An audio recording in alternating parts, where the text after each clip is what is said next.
Hello everyone. अब तक की हमारी 3 वीडियोस अपलोड हो चुकी हैं 2025 के केट के पेपर की, जिसमें अब तक हम देख चुके हैं कि botany, biochemistry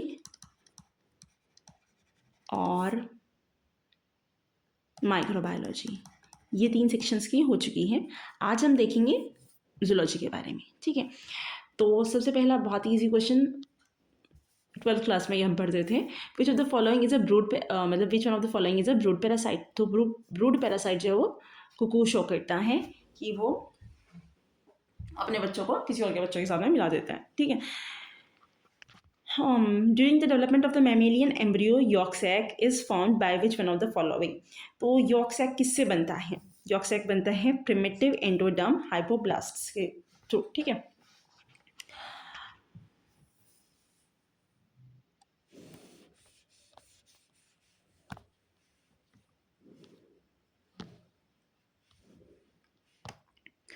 The animal belonging to which one of the following phyla are characterized by the segmented body? तो segmented body होती है annelids के ऊपर, इसमें और कुछ नहीं है। annelids में segmented body होती है। Which one of the following is a post-zygotic assorted mechanism of the speciation?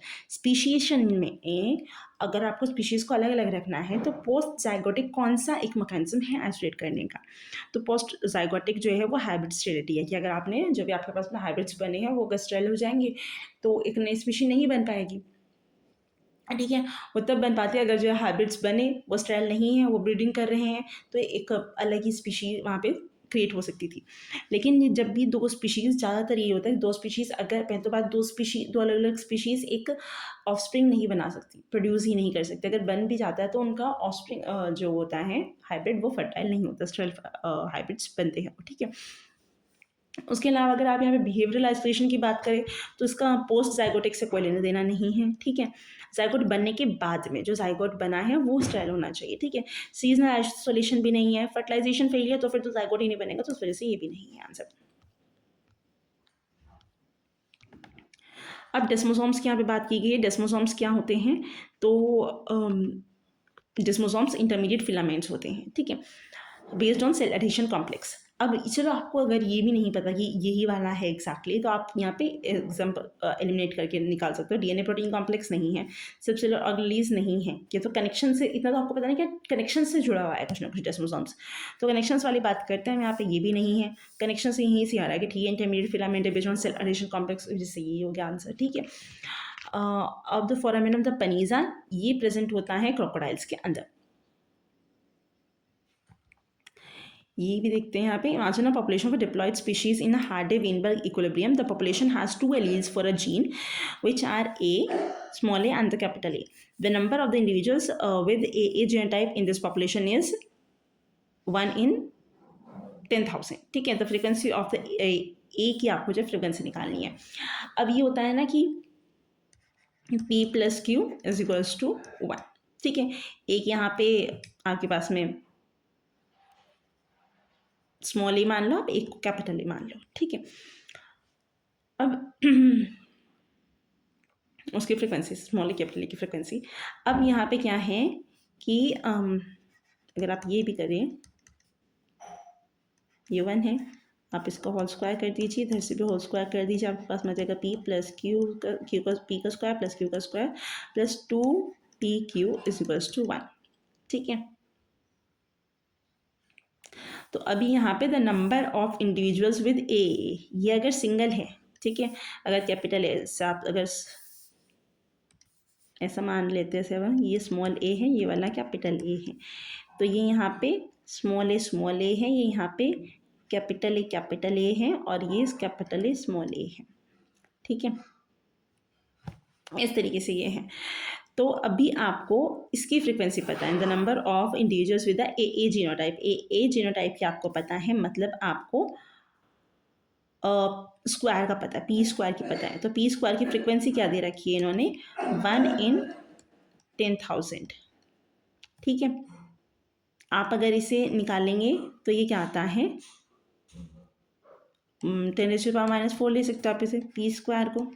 P की वैल्यू यहाँ से आ जाएगी आपके पास में 10⁻²। ठीक है, अब आप इसे ऐसे भी लिख सकते हो 0.001 0.01 ये आ गया आपके पास में पी की वैल्यू आ गई। अब यही वाली इसी वाले के अंदर अगर आप इसे लगा दो फॉर्मूले के अंदर, पी की वैल्यू आपको पता है 0.01 plus q is equals to 1। आपको यहाँ पे क्या निकालनी है, क्यू की वैल्यू निकालनी है, तो Q is equals to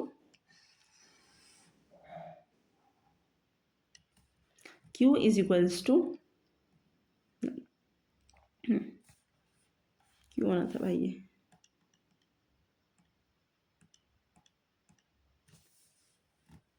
Q is equals to 1 minus 0.01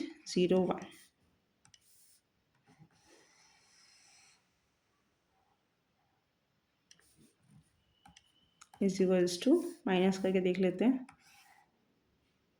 ऐसे माइनस करने में बहुत कन्फ्यूजन रहती है बच्चों को, इसलिए माइनस करके देख लेते हैं। 1.00 तो 0.01, ठीक है, ये यहाँ से नहीं होगा तो इसे कट कर दो, यहाँ पे ले लो कैरी, फिर इसमें से यहाँ पे 9 आ गया, इसे दे दो तो यहाँ पे आ गया 9, ठीक है, तो उसकी फ्रीक्वेंसी क्या होगी 0.99। दिस इज द आंसर, ठीक है, समझ आया। चलिए चलते हैं अगले क्वेश्चन पे। अभी यहाँ पे क्या दिया, पीसीआर वो setup to amplify 500 nucleotide long DNA, ठीक है, डीएनए अभी भी एक ही दिया हुआ है ना यहाँ पे, तो एक ही डीएनए है, एक डीएनए है। The dNTPs in the reaction mixture were radiolabelled, तो रेडियोलेबल डीएनटीपीज है। The percentage of the radiolabelled single strand DNA after the 3 cycle will be, तो अब आपसे यहाँ पे पूछा गया है percentage of the radiolabelled single strand DNA. अब इसमें क्या है कि अगर आपने जो क्वेश्चन आता है ना कि आपने पहले डीएनए को हेवी नाइट्रोजन दिया, फिर अब आप जो है नॉर्मल नाइट्रोजन दे रहे हो, ये उसी से ही रिलेटेड क्वेश्चन, उसी के जैसा ही क्वेश्चन है। ये वाला क्वेश्चन हम बायोकेमिस्ट्री में कर चुके हैं, इस टाइप का क्वेश्चन। तो यहाँ पे क्या दिया है इन्होंने, पहले नॉर्मल था, अब जो है रेडियोलेबल दिया गया, अच्छा बस उल्टा कर दिया, ठीक है। The percentage of the radiolabelled single DNA after 3 cycle, 3 cycle की बात कर रहा है। तो अगर आपको नंबर ऑफ सेल्स निकालने हैं यहाँ पे, ठीक है, पहले तो आप यहाँ पे नंबर ऑफ सेल्स निकाल लीजिए। टोटल नंबर ऑफ सेल्स कितने बनेंगे, वो होंगे इससे निकलते हैं 2 raise to the power n, तो यहाँ पे n की वैल्यू दे रखी है 3, तो 2 raise to the power 3, total आ जाएगा यहाँ पे आपके पास में 8, ठीक है। अब जो ये 8 बनेंगे ये क्या है, ये डबल स्ट्रैंडेड डीएनए है। बट आपसे क्या पूछा गया है, the radiolabelled single stranded DNA, ठीक है, इससे आपका आंसर चेंज हो जाएगा बहुत, अगर आपने इस पर ध्यान ना दिया हो तो। ईजी है बट थोड़ा सा ध्यान देके करने वाला क्वेश्चन है। तो इसमें से इसके अगर आप सिंगल स्ट्रैंडेड करेंगे तो आपके पास में हो जाएंगे 16 सिंगल स्ट्रैंडेड डीएनए, ठीक है। अब अगर आप उन 16 की भी बात करें तो उसमें से जो 2 होंगे ये होंगे हाइब्रिड, सॉरी ये जो 2 होंगे हाइब्रिड, तो ये वैसे आता, हम अभी जो है 2 यहाँ पे आएंगे आपके पास में द परसेंटेज ऑफ रेडियोलेबल्ड, ये वाले आएंगे नॉर्मल, जो कि रेडियोलेबल्ड नहीं होंगे, ठीक है। तो इसे आप यहाँ पे नॉर्मल लिख दीजिए, सिंगल स्ट्रैंडेड डीएनए। और अभी आपके पास में 14 यहाँ पे सिंगल स्ट्रैंडेड डीएनए ऐसे होंगे जो कि रेडियोलेबल्ड होंगे, ठीक है। और आपको परसेंटेज इसी का ही निकालना था, तो आप लिखिए यहाँ पे 14 जो आपका परसेंटेज है, required percentage is equals to 14 divide by overall कितना है 16, डिवाइड बाय मल्टीप्लाई बाय 100। जब आप इसे सॉल्व करेंगे आपके पास में यहाँ पे आंसर आ रहा है 87.5 के लगभग कुछ, ठीक है।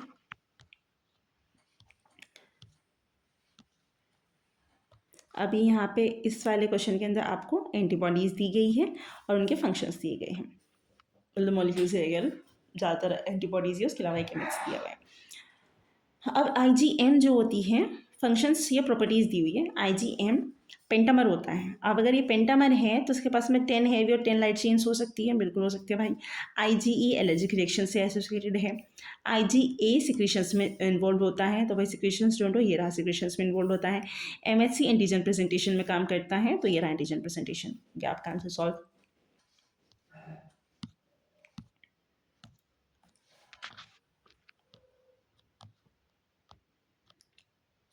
ह्यूमन डिसीज़ दी हुई है यहाँ पे आपको पहले कॉलम के अंदर, ये है यहाँ पे ह्यूमन डिसीज़, और दूसरे कॉलम में आपको यहाँ पे कॉजल ऑर्गेनिजम्स दिए हुए हैं। इन्हीं डिसीज़ में आपसे कॉजल ऑर्गेनिजम्स पूछ लेते हैं, ठीक है। इसी में आपसे वेक्टर्स भी पूछे जाते हैं, तो वेक्टर्स भी आपको जो है यहाँ पे ध्यान रखने हैं अच्छे से। ये तो वेक्टर वाला पॉइंट नहीं है, बट हाँ वेक्टर वाला भी एक कॉलम बना करके याद कर लीजिएगा जिसमें वेक्टर्स इंक्लूड होते हैं, जैसे कि ट्राइपेनोसोमा के अंदर वेक्टर इंक्लूड होता है, ठीक है। अच्छा, तो अब हम यहाँ पे देखते हैं, आपने एक डिसीज़ जो बचपन में पढ़ी है वो है एलिफेंटियासिस, वो चाहिए बेनक्रॉफ्टिस होती है भाई, ठीक है, 12th क्लास में ये पढ़ा है। अब बाकी आपका आर लगा करके आंसर आ रहा है कि आर का 4 लगा के आपका आंसर 2 में अटक रहा है, ठीक है। एक ये है, एक ये है। चलिए भाई बाकी को भी देख लेते हैं फिर, ठीक है। तो स्लीपिंग सिकनेस ये होती है ट्राइपेनोसोमा ब्रूसी से, और चागास डिसीज़ होती है ट्राइपेनोसोमा क्रूजी से। तो आप कुछ इस तरीके से आ सकते हैं कि चागा डिसीज़ क्रूजी, ठीक है, और sleeping sickness Brucie. Lime disease होती है बोरेलिया बर्गडॉर्फी से, ठीक है। और ये हो गया आपका आंसर यहाँ पे।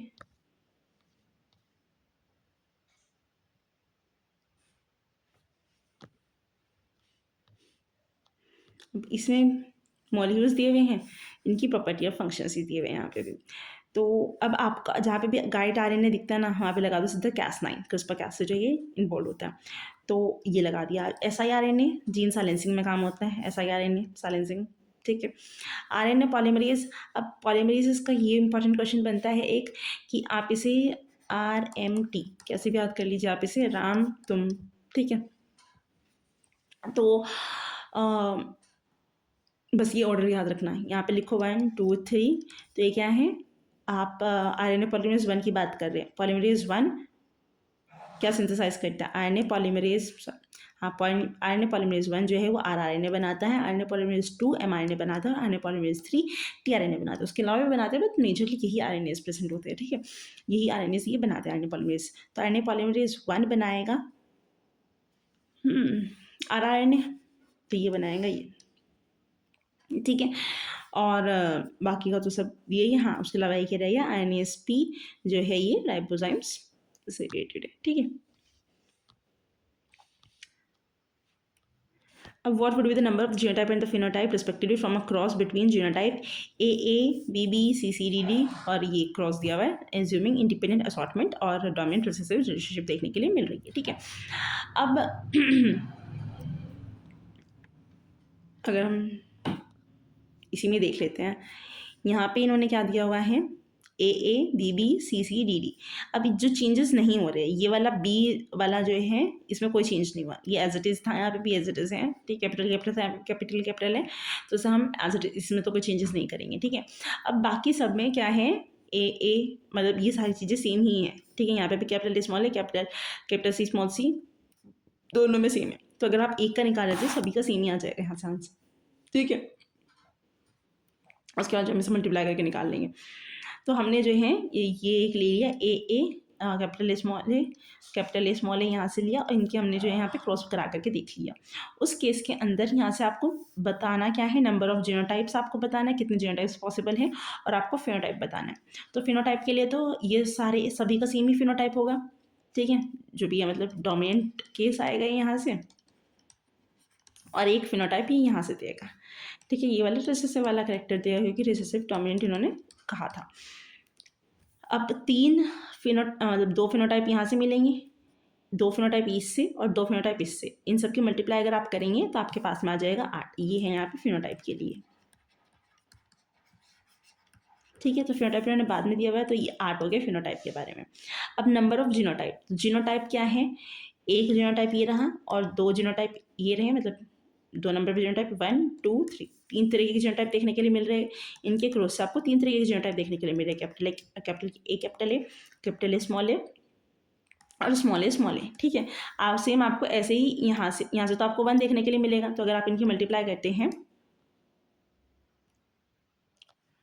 तो वो ये रहा कैपिटल, मतलब ये BB CCDD। अब क्योंकि ये बिल्कुल ही सेम है, तो जब आप इनकी क्रॉस करेंगे या इनकी सेल्फिंग भी करवा दो अगर आप, तो उसमें से यहाँ से 3 तरीके के जीनोटाइप मिलेंगे। इसमें से आपको एक तरीके का जीनोटाइप मिलेगा, इसमें से भी 3 तरीके के जीनोटाइप और यहाँ से भी 3 तरीके के जीनोटाइप। अब इनका टोटल निकालने के लिए जो हम इनकी मल्टीप्लाई कर देते हैं यहाँ से, ठीक है। तो आ गया 27 आंसर।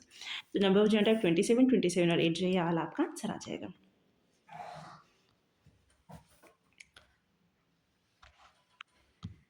अब यहाँ पे क्वेश्चन दिया है कि nucleosomes are made up of the DNA and histone histones undergo various kinds of modification by the different groups of proteins, they are known as a histones. तो यहाँ पे कुछ होते हैं हिस्टोन राइटर्स कहा जाता है, कुछ को हिस्टोन रीडर्स एंड कुछ को हिस्टोन इरोजर्स कहा गया है, ठीक है। ये हिस्टोन राइटर्स, अब आपको बताना है कि हिस्टोन राइटर्स क्या होते हैं।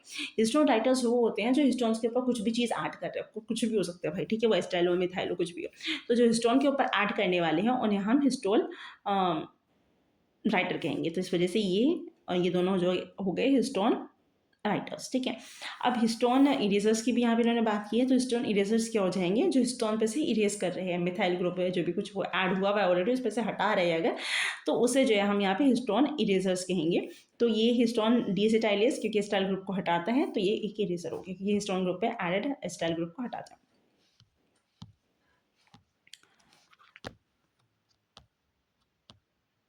Which one of the following statement is in relation to cell movement during gestation insertion is correct? तो ये पूरी जो टाइप्स है वो अच्छे से याद कर लीजिएगा आप इसमें कि ingression leads to development of the mesoderm. Ingression की वजह से अंदर की तरफ जो वो मूवमेंट करके आते हैं तो वहाँ से मेसोडर्म बनती हैं, और इन्वेजिनेशन लीड्स टू द, क्योंकि वो इन्वेजिनेशन की वजह से एंडोडर्म बनती है यहाँ पे, ठीक है। दूसरा क्वेश्चन भी दिया हुआ यहीं पे ये, विच one of the following cause by the disease, मतलब ये सारे जेनेटिक डिसऑर्डर्स दिए हुए हैं। इन जेनेटिक डिसऑर्डर्स में से कौन सी है जो ट्राई न्यूक्लियोटाइड रिपीट्स के एक्सपेंशन की वजह से बनती है। तो उसमें से एक तो है हंटिंगटन डिसीज, CAG रिपीट से बनती है ये, और एक फ्रेजाइल एक्स सिंड्रोम, ठीक है। बाकी 65% बीटा थैलेसीमिया वो जेनेटिक डिसऑर्डर है बट ट्राई न्यूक्लियोटाइड रिपीट्स की वजह से नहीं होती है। अब ये वाला जो एक क्वेश्चन है, ये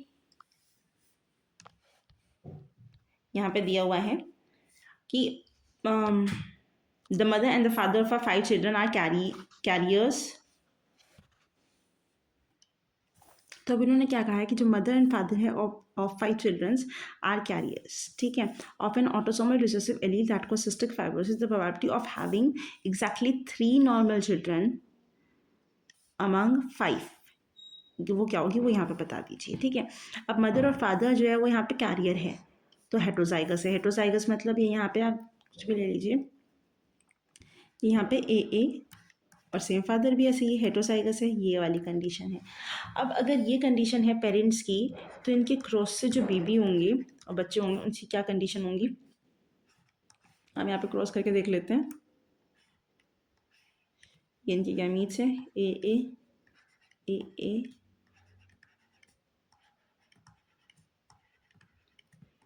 अब क्योंकि रिसेसिव डिसऑर्डर है तो जो ये वाला होगा ये यहाँ से डिसीज़ होंगे, बाकी सारे नॉर्मल होंगे, ठीक है। तो डिसीज़ की प्रोबेबिलिटी क्या है 1/4, और नॉर्मल होने की प्रोबेबिलिटी क्या है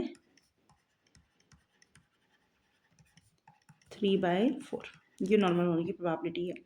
अब इन्होंने क्या पूछा, probability of having exactly 3 normal children हो, बट वो कितने हो एग्जैक्टली 3, क्योंकि नॉर्मल चिल्ड्रन की कैसे भी हो सकती है ना। सपोज ये ए है, ये BCDA, ये नॉर्मल चिल्ड्रंस है, मतलब ये चिल्ड्रन टोटल।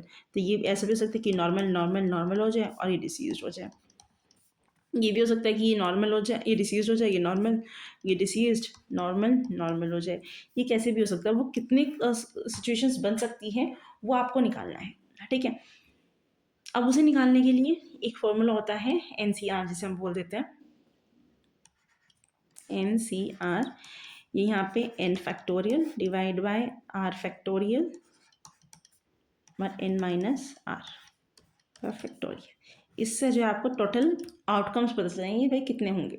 तो अब यहाँ पे आपको पता है कि CN होता है ये टोटल 5, एग्जैक्टली 3 आपको निकालना है। तो यहाँ पे आप 5 का फैक्टोरियल, 5 फैक्टोरियल, चलो अभी के लिए हम यहाँ पे फैक्टोरियल लिखते हैं, 5 फैक्टोरियल डिवाइड बाय 3 फैक्टोरियल, और 5 - 3 करोगे तो आप यहाँ पे 2 फैक्टोरियल, ठीक है। इसका मतलब क्या होगा, 5 इंटू 4 इंटू 3 इंटू 2, 1 भी लिख सकते हो आप चाहो तो। यहाँ पे आ जाएगा 3 फैक्टोरियल, तो 3 इंटू 2 और यहाँ पे 2, इससे ये कैंसिल आउट हो जाएंगे और इससे ये कैंसिल। आपके पास में आंसर है यहाँ पे 10 टोटल आउटकम्स हो सकते हैं। अब इसका आंसर आप आगे कैसे करेंगे, प्रोबेबिलिटी निकालने के लिए जब आपके पास में रिक्वायर्ड प्रोबेबिलिटी है, प्रोबेबिलिटी ऑफ एग्जैक्टली 3 नॉर्मल, ठीक है,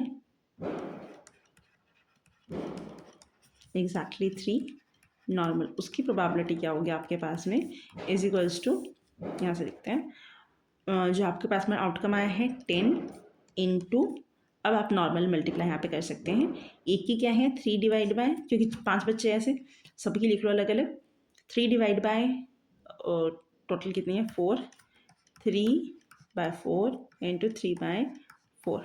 अब यहाँ पे कितना है 1/4, ये डिसीज, ये नॉर्मल वालों की है और ये डिसीज वालों की है, जो ये एग्जैक्टली 3 जो उन्होंने नॉर्मल कहा था, तो ये डिसीज की है प्रोबेबिलिटी और ये नॉर्मल की है। तो जब आप इसे सॉल्व करेंगे ये आएगा 10 into 27 divide by 1024, 270 divide by 1024, इसका आंसर आएगा आपके पास में, कैलकुलेट करके देख लीजिए क्योंकि आपको कैलकुलेटर मिलता है, ठीक है, 0.26 के लगभग इसका आपका आंसर आ जाएगा। अब इसे आपको समझ आया होगा, कोई दिक्कत हो आप जो है कमेंट बॉक्स में कमेंट करके पूछ सकते हैं। अब चलते हैं नेक्स्ट क्वेश्चन पे। An enzyme which follows Michaelis-Menten equation catalyze the reaction AB when enzyme and the substrate concentration are 15 nanometer and 10 nanometer। तो ये एंजाइम का कंसंट्रेशन है और ये सबस्ट्रेट का कंसंट्रेशन दिया हुआ है, ठीक है। Respectively the reaction velocity is 5 micrometer second molar second inverse and km for the substrate is given, km given है, kinetic efficiency of this। अब kinetic efficiency क्या होती है भाई, काइनेटिक एफिशिएंसी आपको निकालनी है और इस काइनेटिक एफिशिएंसी का फॉर्मूला होता है जी के cat divide by K M.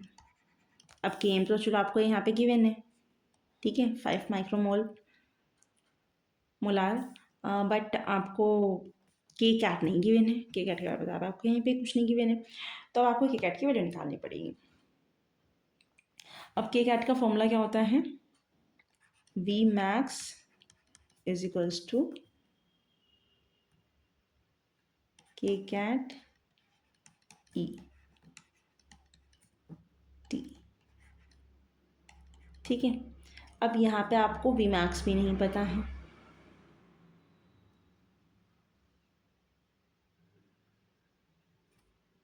ठीक है। अब पहले आप वी मैक्स निकालिए यहाँ से,